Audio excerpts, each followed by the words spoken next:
जळगाव जामोद आणि संग्रामपूर तालुक्यात 31 जुलै रोजी झालेल्या विक्राळ अतिवृष्टीमुळे शेकडो शेतकऱ्यांचे मोठे नुकसान झाले आहे।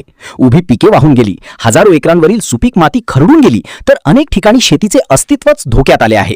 या भीषण परिस्थितीची प्रत्यक्ष पाहणी करण्यासाठी क्रांतिकारी शेतकरी संघटनेचे संस्थापक अध्यक्ष रविकांत तुपकर यांनी जळगाव जामोद तालुक्यातील तब्बल 15 गावांचा दौरा केला।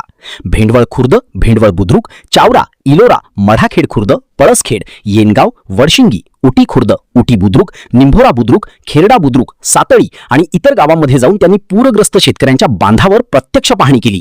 दौऱ्यादरम्यान अनेक ठिकाणी शेतजमीन 4 ते 5 फूट खोलपर्यंत खरडून गेल्याचे, विहिरी वाहून गेल्याचे, बांध फुटल्याचे आणि शेती पूर्णपणे उद्ध्वस्त झाल्याचे चित्र समोर आले। अनेक शेतकरी हताश अवस्थेत असल्याचेही दिसून आले। पंचनाम्यांमधील तफावत पाहून रविकांत तुपकर यांनी महसूल आणि कृषी विभागाच्या अधिकाऱ्यांना थेट जाब विचारला। जिथे 100% नुकसान झाले आहे तिथे केवळ 30 ते 40% नुकसान दाखवले जात असल्याचा आरोप करत नुकसान कमी दाखवण्याचे आदेश कुणाचे असा थेट सवाल त्यांनी उपस्थित केला।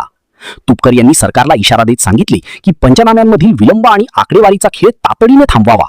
प्रत्येक नुकसानग्रस्त शेतकऱ्याला 100% नुकसान भरपाई मिळाली पाहिजे। तालुक्यामध्ये आणि संग्रामपूर तालुक्यामध्ये प्रचंड मोठ्या प्रमाणामध्ये नुकसान झालेलं आहे। शेती अक्षरशः खरडून गेलेले, मातीचा कण सुद्धा शिल्लक राहिला नाही आणि दगड शेतीमध्ये तयार झालेत।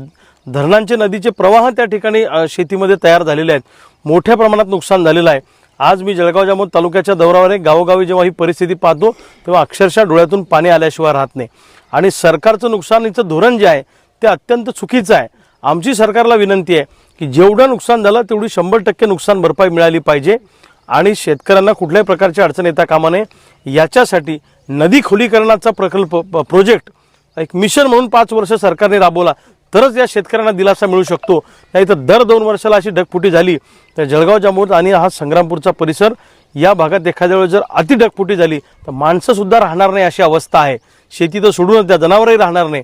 त्यामुळे सरकारनं तातडीने दखल घ्यावी, नदी खोलीकरणाचा प्रकल्प राबवा आणि ज्या शेतकऱ्यांचं मोठ्या प्रमाणात नुकसान झालं कुठल्याही पद्धतीचा मागच्या वेळेसारखा घोटाळा न करता, अधिकाऱ्यांनी संगनमत न करता, चिरीमिरी न करता वस्तुनिष्ठ पंचनामे करून 100% नुकसान भरपाई दिली पाहिजे। अन्यथा तमाम या पूरग्रस्त शेतकऱ्यांना घेऊन मोठं आंदोलन येणाऱ्या काळामध्ये उभं राहील।